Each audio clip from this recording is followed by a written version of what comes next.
Assalamualaikum warahmatullahi wabarakatuh. Pada hari ini kita akan membahas materi tentang kerajinan limbah lunak. Adapun tujuan pembelajaran kita pada hari ini, yang pertama dapat menyebutkan jenis dan karakteristik limbah lunak. Yang kedua, dapat menerapkan ke dalam kehidupan sehari-hari kegiatan reduce, reuse, dan recycle. Tahukah kalian apa itu limbah? Limbah dapat juga disebut dengan sampah.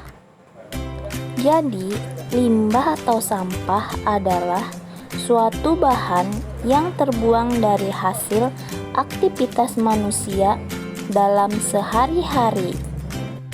Sedangkan lunak adalah sesuatu yang empuk, lembut, dan mudah dibentuk.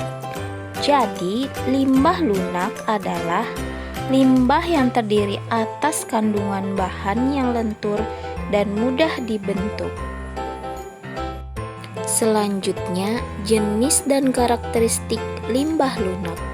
Limbah lunak dibedakan menjadi dua, yaitu limbah lunak organik dan limbah lunak anorganik. Limbah lunak organik. Limbah lunak organik adalah limbah yang berasal dari tumbuhan dan hewan atau limbah alam. Karakteristik limbah lunak organik. Yang pertama, mudah membusuk. Yang kedua, dapat diurai dalam waktu singkat. Dan yang ketiga, kandungan airnya sangat tinggi. Tidak semua limbah lunak organik dapat dibuat menjadi kerajinan. Ada beberapa yang dapat dibuat untuk membuat kerajinan, diantaranya adalah jerami, kulit jagung, pelepah pisang, kulit bawang merah atau bawang putih, kulit salak, kulit kacang tanah, dan lainnya. Limbah lunak anorganik. Limbah lunak anorganik adalah limbah yang berasal dari bahan olahan dengan campuran zat kimia dan menghasilkan bahan yang lembut. Karakteristik limbah lunak anorganik yang pertama, mudah diolah, dan yang kedua, sulit terurai. Adapun contoh dari limbah lunak anorganik adalah limbah styrofoam, limbah kain perca, limbah kertas, limbah plastik kemasan, dan masih banyak yang lain. Berikut ini adalah contoh-contoh dari kerajinan limbah lunak organik dan limbah lunak anorganik.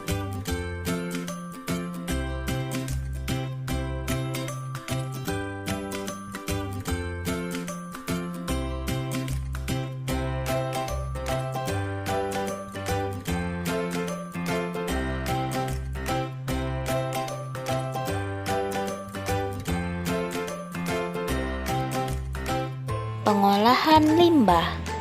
Pengolahan limbah biasanya disebut dengan prinsip 3R. Yang pertama, reduce, reuse, dan recycle. Reduce. Reduce artinya mengurangi. Adalah meminimalisir penggunaan barang-barang yang dapat menimbulkan sampah. Contoh kegiatan reduce adalah gunakan atau membeli barang-barang yang dapat diisi ulang atau dapat digunakan kembali. Misalnya, belilah air dalam galon, jangan membeli air dalam kemasan gelas yang banyak menimbulkan sampah plastik. Contoh kedua, meminimalisir pemakaian plastik dengan cara membawa tas khusus untuk belanja. Reuse. Reuse artinya menggunakan kembali. Adalah kegiatan memakai kembali sampah yang masih bisa dimanfaatkan baik untuk fungsi yang sama atau fungsi yang berbeda. Oleh karena itu, hindarilah penggunaan barang yang sekali pakai dan langsung buang. Contoh kegiatan reuse adalah tidak sering membeli minuman atau makanan dalam kemasan. Misalnya, bawalah tumbler dan isi air dari rumah, dan jangan membeli dalam kemasan botol atau gelas. Recycle artinya mendaur ulang. Kegiatan mendaur ulang sampah yang sekiranya dapat bermanfaat dengan cara membuat produk baru yang dapat meningkatkan pendapatan. Contoh kegiatan recycle antara lain adalah mengolah sampah kertas untuk dipakai kembali.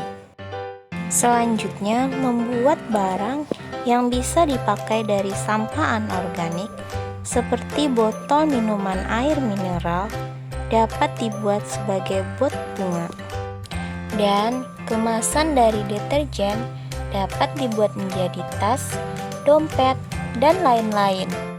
Sekian materi kita pada hari ini. Semoga bermanfaat dan dapat dipahami. Ibu akhiri, wabillahi taufiq wal hidayah. Wassalamualaikum warahmatullahi wabarakatuh.